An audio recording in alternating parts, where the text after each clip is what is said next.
bets. We're now moving to outcome 4. Here we go. Yep. And we do have the Norfolk Island Administrator via video conference. Hello. Hello. G'day. Can see you well. Beautiful. Thank you. Sorry to keep you waiting. And we have Senator Pocock in the room, so let's kick off. Senator Pocock. Thank you, Chair, and thank you again for your time. I understand sometime between June and August this year a document was forwarded from the Department to the Minister regarding recommendations for a future governance model on Norfolk Island. Is that correct? Kim Forbes, First Assistant Secretary, Territories Division. Yes, the NIGC sort of provided a proposed new governance model to the Minister in July 2024. So you got the department received that from NIGC in July. When was that? This was following sort of 9 months of discussions with NIGC and a workshop that was undertaken in June. When was that handed to the Minister? In July. And that exact same document? So the Minister was fully briefed on sort of all the recommendations that came from sort of the NIGC. Is correct. What were the recommendations in that document?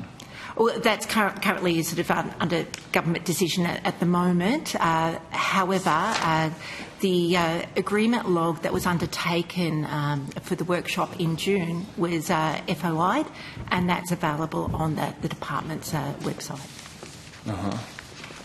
And so that is.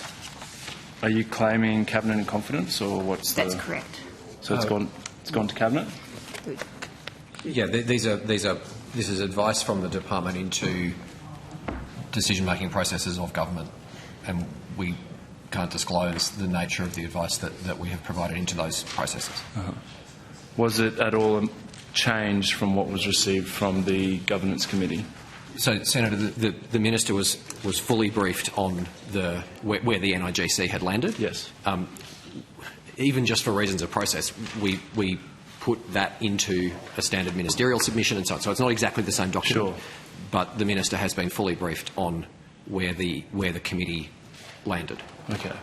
So, but the recommendations that were given to the Minister were exactly what the Governance Committee had recommended, so just put into a different form. Senator, I can't comment on the detail of the recommendations I'm not asking that the department has details. made, but I'm saying that everything that the committee settled upon was conveyed to the Minister. Okay. There was a workshop on the 12th and 13th of June held in Brisbane by the NIGC. Yes. Could you please table the outcomes of this meeting, minutes, etc.? So I think the document that Ms Phillips referred to earlier is the agreement log of that workshop, which was released under FOI. That is the detail of all of the elements that were considered by the committee through that workshop. And so that is available where?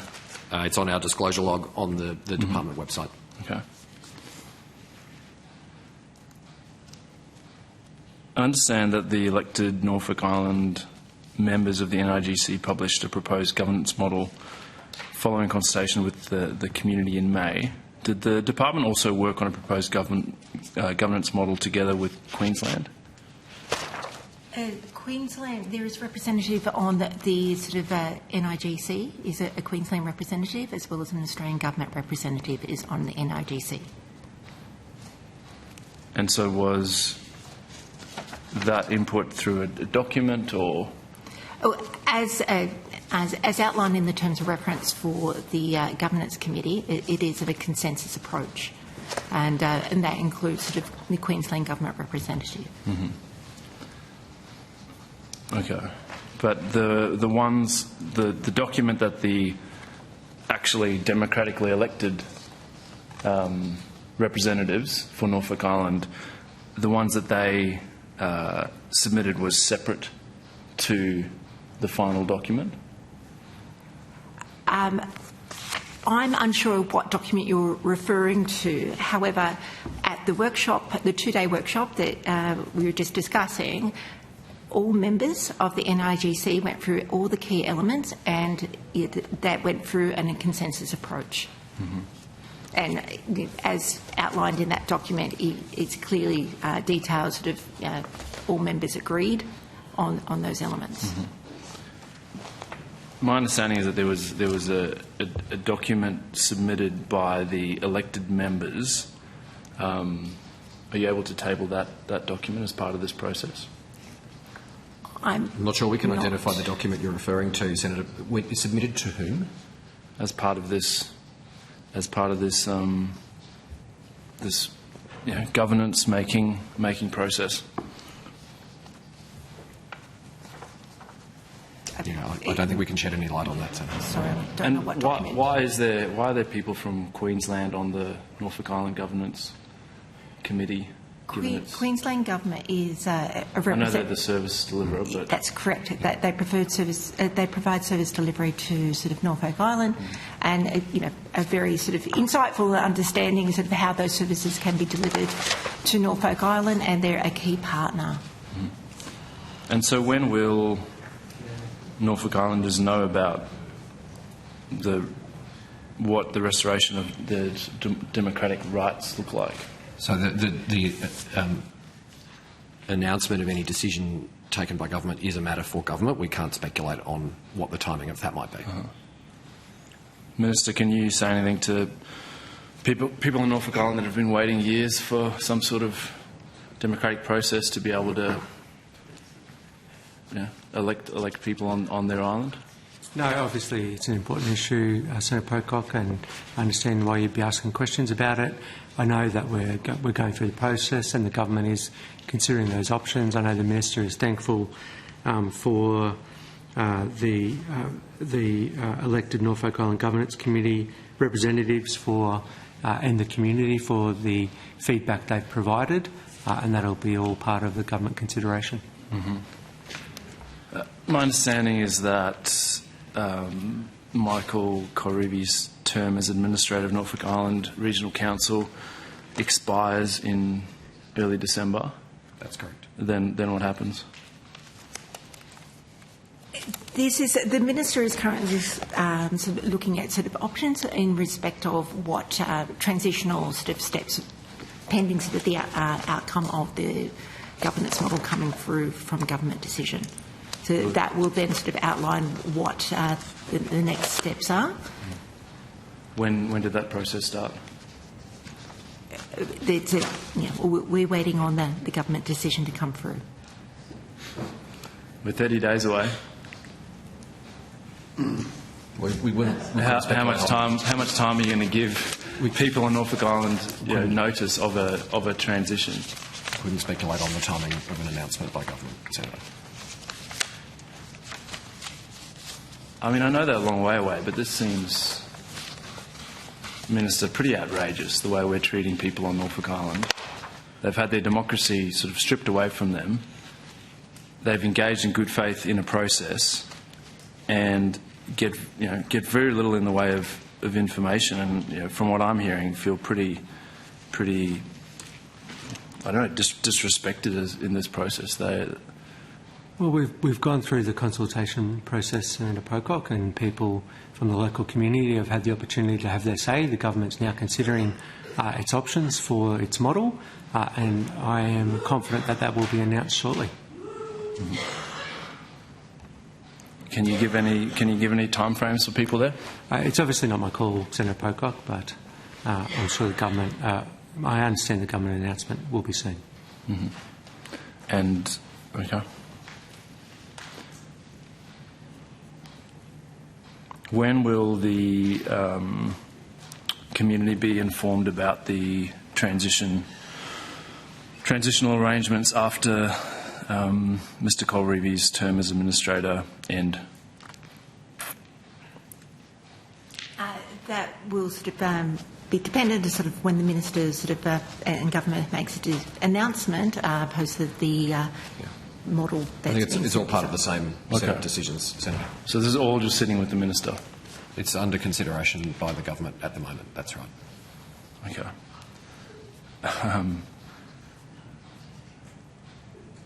Yeah, I mean, it's hard to know what to say. Like, Norfolk Islanders have been engaging in good faith and feel like they're just being, I don't know, just forgotten over there. So, Minister, I'd really urge you to, I know it's a small community, you know, it probably doesn't matter for votes or whatever it might be, but we cannot treat people like this. Well, I disagree with your assessment of it. We've gone through a process. The community's provided feedback. We've said the Minister will make a decision, and that is imminent. So, this is the steps that's required to ensure that there is local representation, which is exactly what the community want.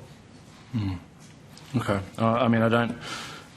I guess I just want to convey the frustration of people in Norfolk Island. Time and time again, they've trusted in the Australian government and have been disappointed. And I'm just hoping that this is not setting them up for another disappointment. You know, this is a culturally and linguistically distinct group of people who have a very strong identity, and you know, some of them disagree with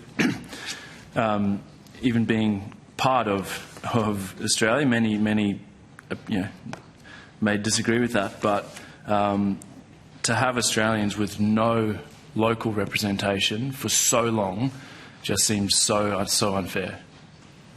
Well, that's what we're trying to fix, Senator Pocock. Well, I'd urge you to fix it soon, because it seems like election mode is here, and I don't want the people of Norfolk Island to be forgotten. Thank you, Chair. Okay, thank you. Now, are there any further questions? Is there any questions to the Administrator? Because Senator Shoebridge is on his way. Okay. Sorry? I've got a couple for the Administrator. Oh, you go now, okay, because we'll get moving as soon as we're finished. Thanks, Senator Pocock. Mr. Plant, thank you very much for your time. I appreciate it's getting late there. I was interested if when your last update from the department or the minister was about the process that we've been hearing about.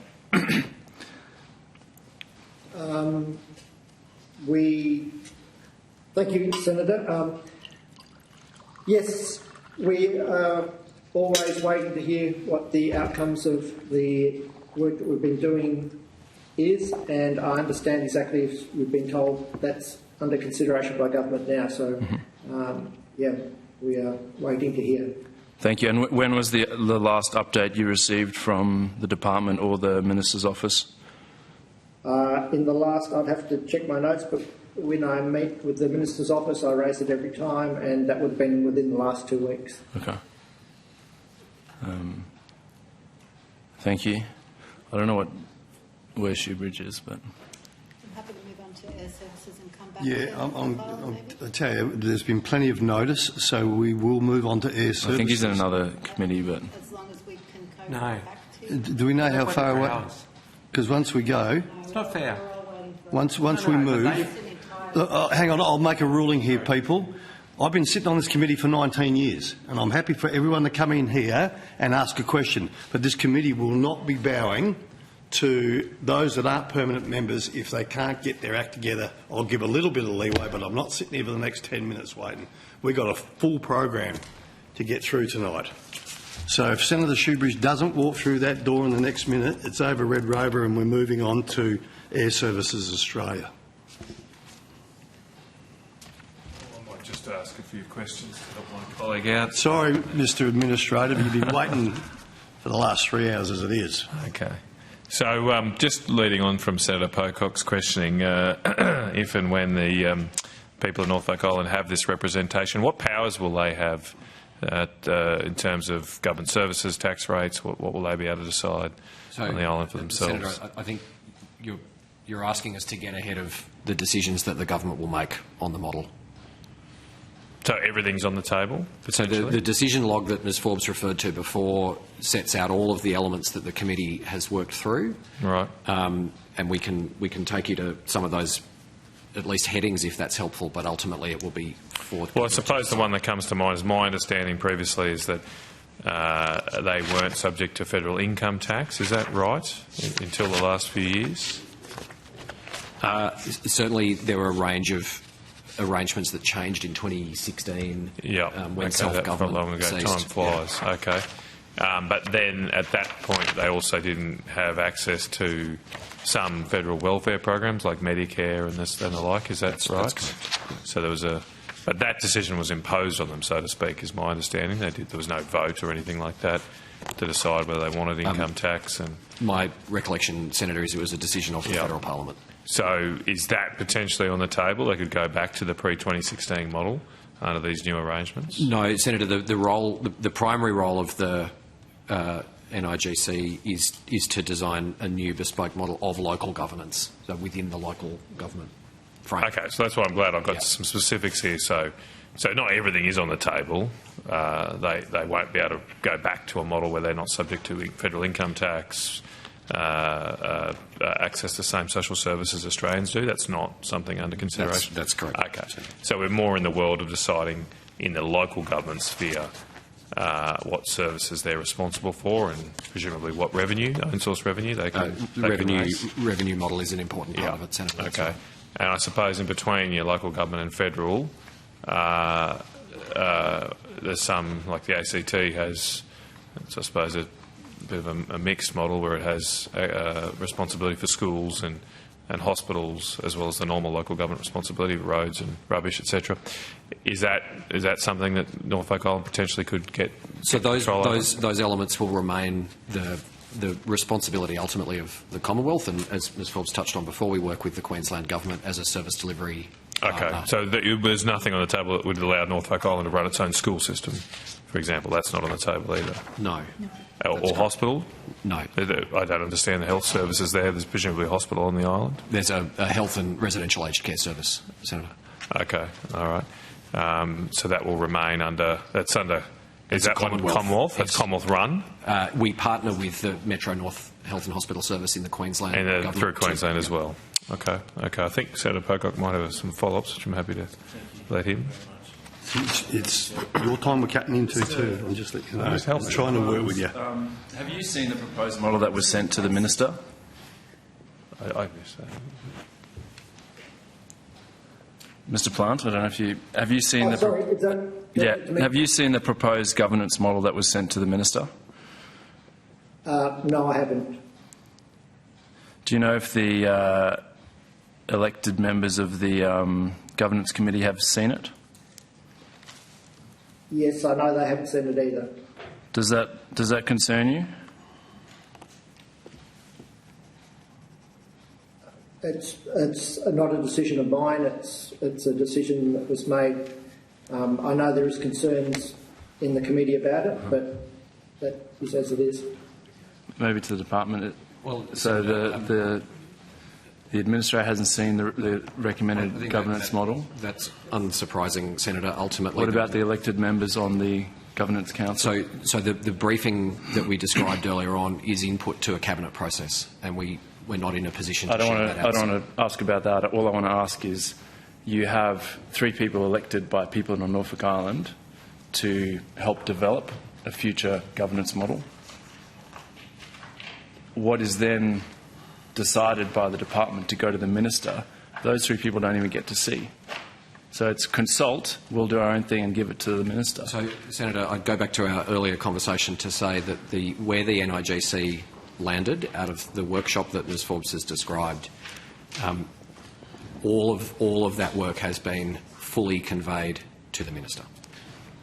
What I'm hearing, though, is that the people elected to help develop a governance model have absolutely no idea what was actually recommended as the governance model that they were meant to come up with. And that was the understanding. So that's what's in the decision log that has been released under FOI, is where the committee's recommendations landed out of the workshop. But that doesn't actually show them what the model is going to be proposed.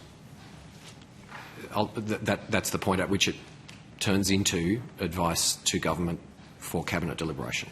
But you can surely see how they feel a bit misled. We'll elect 3 people, help develop a governance model. They now don't get to see the governance model that gets recommended. Well, they provided Yeah. advice about it, though, Senator Pocock, to government. Yeah, but that's not the same as actually knowing that that advice is going to government. Well, ultimately, it's a decision for government. No one's disputing that. What I'm asking is, it seems very unusual to go through the process of having an election to elect people to give advice on a governance model, and for them to not know what governance model is actually being recommended. Well, it's a decision for government, but they provided advice on the model, as the department have said. Yeah, but that wasn't the understanding when the election took place. It was that they would be part of shaping it, they would have some sort of oversight. I believe they have been part of that. So there's a difference of opinion. Well, it wouldn't be the first time we've seen misunderstanding around sort of deep consultation and actually taking people seriously. But can I just ask a couple of other follow-ups? So once the model is decided upon, will the Norfolk Island people have any other say on this? Will it be put to them, if you like, for a vote, even yes or no, or options? So, Senator, one of the roles that's set out in the Governance Committee's terms of reference is to assist in the transition to the new model, but it is ultimately a decision of the Commonwealth Government. So the answer is no. There's no plan to put this to a plebiscite or for referendum for a subsequent vote. No. to get their agreement. No. Right. Okay. I mean, what's the considerations of the federal government that might mean it goes against the recommendations of the panel? Is it about the revenue or implications? What? I presume there's a preference to try and meet the expectations of the Norfolk Island elected people who have proposed something. Is that no? It's a difficult question to answer without speculating on what's in the advice. I'm just trying to get an impression of what the countervailing. Like, I understand. I mean, you probably can't say, look, you guys just go and design what you want, because ultimately the federal government's exposed here to a degree of risk and has to support the government. But I'm just trying to understand what's the interest of the federal government here. Are they trying to impose their own particular governance model, or are they simply seeking to protect the fiscal position, the risk exposure of federal taxpayers? I think the underlying consideration is for a bespoke model of local governance that is stable and sustainable for the circumstances of Norfolk Island and the community. All right. Okay. All right. Well, thank you, Chair.